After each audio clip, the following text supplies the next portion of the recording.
నటుడిగానే కాకుండా దర్శకుడిగాను తన సత్తాను చాటుకున్నాడు మలయాళ star hero Prithviraj Sukumaran. Lucifer, L2, Empuraan వంటి సినిమాలతో తెలుగు వారికి దగ్గరయ్యాడు. ది గోట్ లైఫ్ మూవీ కోసం అద్భుతమైన మేక్ ఓవర్ చేసిన పృథ్వీరాజ్ సినిమా అంటే సంథింగ్ స్పెషల్ అనే భావన తెలుగు వారికి కలిగింది. ఇప్పుడు రాజమౌళి మ్యాగ్నమ్ ఓపస్ మూవీ వారణాసిలో నటిస్తుండటంతో అతనిపై తెలుగు సినిమా ప్రేక్షకుల ఫోకస్ మరింత పెరిగింది. మరి తెలుగులో డబ్బైన పృథ్వీరాజ్ సుకుమారన్ తాజా మలయాళ చిత్రం ఐ నోబడి ఎలా ఉందో తెలుసుకుందాం. రాజీవ్, మీరా మిడిల్ క్లాస్ ఫ్యామిలీకి చెందిన భార్యాభర్తలు. వారికి 2 అమ్మాయిలు. మీరా ప్రైవేట్ జాబ్ చేస్తుంటే రాజీవ్ ప్రభుత్వ ఉద్యోగం చేస్తుంటాడు. ఓ రోజు అతను బ్యాంకుకు వెళ్లినప్పుడు అక్కడకు 3 వ్యక్తులు వచ్చి 17 కోట్ల రూపాయలను దోచుకుని వెళతారు. అక్కడి నుంచి తప్పించుకునే సమయంలో రాజీవ్ ముఖానికి ముసుగు వేసి అతన్ని తమతో తీసుకెళ్తారు. మార్గ మధ్యంలో రాజీవ్ను దించేసి తమ దారిన తాము వెళ్లే క్రమంలో రాజీవ్ తిరుగుబాటు చేయటంతో వారి కారు బోల్తా పడి దోపిడీ దొంగలు 3 దుర్మరణం పాలవుతారు. అయితే ఆ కారులో వీళ్లు దొంగిలించిన 17 కోట్ల రూపాయల డబ్బు ఉండదు. బ్యాంకు నుంచి దోచుకున్న ఆ డబ్బులు వాళ్లు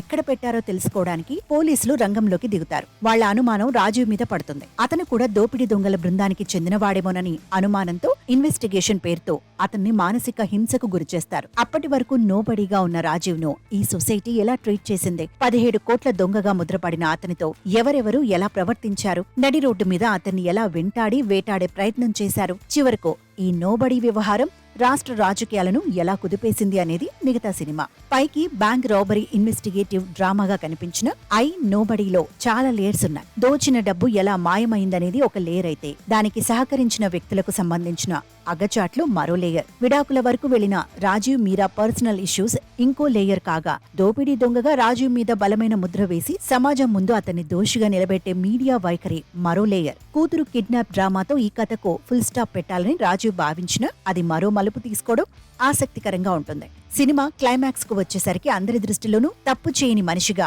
రాజీవ్ పై సానుభూతి కలిగించడం విశేషం. నోబడి నుంచి సంబడిగా మారిన రాజీవ్ పై నుంచి సమాజం దృష్టిని మరల్చడం కోసం రాష్ట్ర ముఖ్యమంత్రి వేసే ఎత్తుగడ అసలు సిసలు కోసమెరుపు. చిత్రం ఏమిటంటే, బ్యాంకు నుంచి దుండగులు దోచుకున్న 17 కోట్లు ఏమయ్యాయి అనేది చివరకు ప్రాధాన్యం లేని విషయంగా మారిపోవడం ఐరనీ. ఓ సమస్యలో ఇరుక్కున్న వ్యక్తిని ఈ సిస్టమ్ ఎలా ట్రీట్ చేస్తుంది?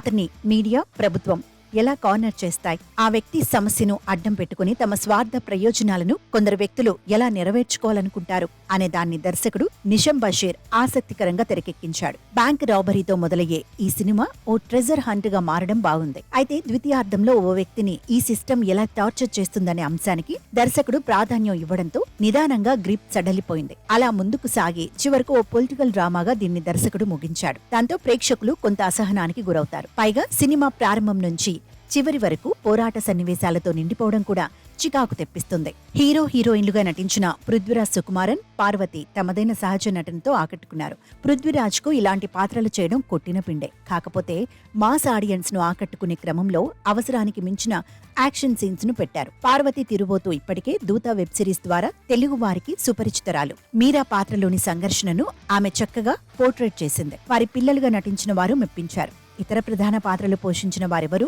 తెలుగు వారికి తెలిసిన వారు కాదు. ఈ చిత్రానికి జోక్స్ బిజోయ్ సంగీతం అందించారు. 2 నేపథ్య గీతాలు హిందీలో ఉంటే 2 తెలుగులో ఉన్నాయి. ఓ పాటను ఇంగ్లీష్లో పాడించారు. పృథ్వీరాజ్ సుకుమారన్ కుమార్తె అలంకృత మీనన్ ఆ పాట పాడటం విశేషం. దినేష్ పురుషోత్తన్ సినిమాటోగ్రఫీ బాగుంది. సమీర్ అబ్దుల్ ఈ కథను అందించారు. సివి సారథి, ముఖేష్ ఆర్ మెహతాతో కలిసి పృథ్వీరాజ్ ఈ సినిమాను నిర్మించారు. 2 తెలుగు రాష్ట్రాల్లో ఈ సినిమాను స్రవంతి మూవీస్, మైత్రి మూవీ మేకర్స్ రిలీజ్ చేశారు. సొసైటీ మీద సెటైర్ గా సాగిన ఐ నోబడి మూవీ లోతులను అర్థం చేసుకోవడం సామాన్య ప్రేక్షకుడికి కాస్తంత కష్టమే. తెలుగులో రోలింగ్ టైటిల్స్ ఏఐతో చేయడం, అవి అధ్వానంగా ఉండటం అనీజీగా అనిపిస్తుంది. అలానే సినిమాలో కీలకమైన సంఘటనలు తెలియచేసే వార్తాపత్రికలను కూడా మలయాళంలోనే చూపించడంతో తెలుగు ప్రేక్షకులకు అందులో ఏముందో లేసమాత్రమైన అర్థం కాదు. డబ్బింగ్ చేసే సమయంలో ఇలాంటి వాటికి ప్రాధాన్యం ఇస్తే బాగుండేది. టేక్ ఇట్ గ్రాంట్ గా తీసుకుంటే మాత్రం ఆ ప్రభావం ఖచ్చితంగా సినిమా ఫలితం మీద పడుతుంది.